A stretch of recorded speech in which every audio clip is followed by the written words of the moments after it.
So you've got a big sales presentation coming up, or maybe you have an important speech to give, or maybe it's just a powerful presentation that you're going to deliver and someone before you just knocks it out of the park, or maybe they're a superstar.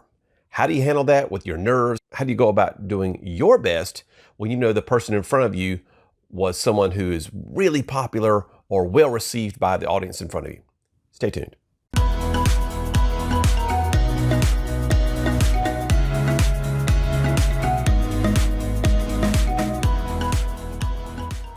Hey guys, Alex Swire-Clark here, emotional intelligence expert, award-winning speaker, and author. And I'm here to talk to you today about something I was faced with here a few weeks back, which was a great opportunity and something I wanted to kind of get your feedback on in terms of when we're speaking, as speakers do. We get up in front of people all the time, whether it's on the main stage, whether it's in breakout rooms or whatever it is. In fact, if you're a speaker, you might be trying to be a 15-year-old person trying to get more allowance. Maybe you're going to talk to your HR person as a 25-year-old asking for a raise, or maybe you've got the biggest sales pitch of your life and you want to make sure that you're doing everything you can to get that sale. So what happens in those situations when the person or persons who've come before you are either really famous or they just knocked it out of the park? How do you handle that in terms of your own stress, in terms of your own preparation, in terms of when you get on the stage? What do you do in those moments? Because you've already had someone come up in front of you. So let me read you this little email that I got from a chair from the California area who was inviting me out to come speak to his organization. The email read, "Hello everyone. Hopefully you and your families are mentally and physically healthy today. Our meeting this month is in person, and our focus is going to be on the rapport advantage, dynamically transforming the way you communicate with Alex Swire-Clark. We had an outstanding speaker in General Colin Powell, Chairman Retired, Joint Chiefs of Staff last month, and his 18 leadership primers. A hard act to follow, and the presenter this month will deliver." What? So, no pressure or anything. So I'm going to be speaking in California to a group who just heard from retired General Colin Powell. Now, I have all the respect in the world for General Powell. Great man, great leader. His leadership points, I'm sure, were fantastic. I've actually seen his presentation to kind of know what I'm walking into. So tough act to follow, right? I mean, you think? Yes. So what do you do in that in terms of as a speaker, or as, let's say you're a COO and you're presenting some numbers, or you're a professional speaker and having to follow up someone who's a rock star. Let's say that, Michael Jordan came up and gave a 30-second speech or what have you. What do you do in those moments? Well, for me, I see that as an opportunity to build upon what's happened, not necessarily be, oh my gosh, Colin Powell's already spoken, what do I do? Well, no, for me, being the 13-year-old that I constantly am, even though I'm almost 50, I see it as an opportunity to have fun with it, embrace it, and live up to that challenge. So will I be nervous? Well, of course I'm nervous. I'm nervous every time I go in front of an audience, but it's because I want to deliver the most content that I can to them, make sure that they're getting value from my time with them. And so, my scores reflect that with the Vistage community, with all the other folks that I've spoken to over the year through the corporate world. So my scores speak for themselves. But what do I do in those moments to prep? Well, number one, you got to breathe. You have to breathe. So nice, big, deep breaths before you get on the stage. Make sure that oxygen's going and doing your thing. Secondly is, did you prep? Are you prepared? Do you know your numbers inside and out? Do you know your speech inside and out?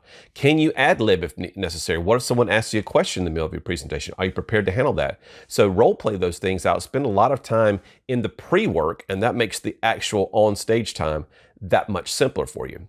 And then thirdly, for me, comes down to just going with it. So for me, in the Discord, I'm a high I, so very improvisational, very go with the flow, not very rigid. So not a lot of things, bother me in terms of, if a dog was to bark in the background, or, something, there was a car crash outside or whatever else, I could, just kind of roll with the flow, because that's kind of how I'm wired.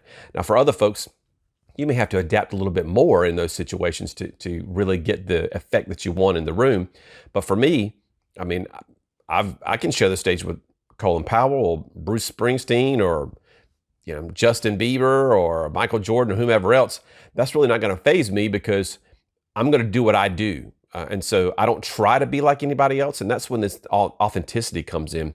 My speaking coach, Jane Atkinson, has said many, many times, be you Be your authentic voice. Don't try to be someone else. I mean, you can adapt someone's methods or style, but that's not who you truly are. So do what you do in the way that you do it. And that's going to be true to yourself. And that way you're not going to have as much pressure. If you try, let's say I tried to be like President Clinton giving a speech, or President Obama giving a speech, or let's say I'm trying to be like, who knows, anybody who's out there, who's Tony Robbins. I mean, it could be anybody. If I try to be like them or act like them on the stage, then I'm not being authentic, I'm not being genuine, and therefore I'm not only having to remember my content, I have to remember mannerisms, I have to remember, techniques that they're using. So, if I'm practicing those things and then I get on the stage and I have one of those moments where I'm kind of frozen, then I'm not delivering the content the way it needs to be done, which is coming from my heart and from where my passions are. So I'm going to be the same goofy, whatever kind of person that I'm going to be. I know that General Powell was not in any way silly, funny, crazy, goofy. If you've ever been to my talks, you know that I throw candy at people. I can't see General Powell throwing candy at people from the audience. Now, his talk was virtual. Mine's going to be in person. But still, I've got to be me, right? And so when you're doing your thing, you got to be you. So if you're delivering content, and it's very data-driven or whatever, there's nothing saying that you can't just liven that up a little bit, right? I mean, just have fun with it. Liven it up a little bit, add your own pizzazz to it. And if you're more of a reserved person and you want to be on that reserve side, that's fine. But give opportunities for people to enjoy the moment. Make sure that your content has some humor in it or whatever, depending on the audience as it's appropriate. So what I want to encourage you to do is to, number one, again, it's all about the prep work. Okay, be you, be genuine, and don't try to imitate somebody else. Do your thing the way that you know that you're capable of doing it, and that should give you a sense of A, confidence, okay, and B, satisfaction that you're going to do a good job if you've put in the work ahead of time. So many of my members of my local NSA chapter here in the Carolinas are so gifted at what they do. And you can tell, we've got Hall of Fame speakers all over our chapter because A, they've done it, okay? B, they've prepped it, and C, they're who they are. They are true to themselves. Whether it be a Southern Belle or a tip-top executive, those folks know what they're doing and they've put in the time and the work. So if you've got a big presentation coming up, someone's already knocked it out of the park, don't worry. Trust in your pre-work. Be authentic to who you are and do your thing, because if you do your thing, it's going to come across as genuine and people are going to buy in.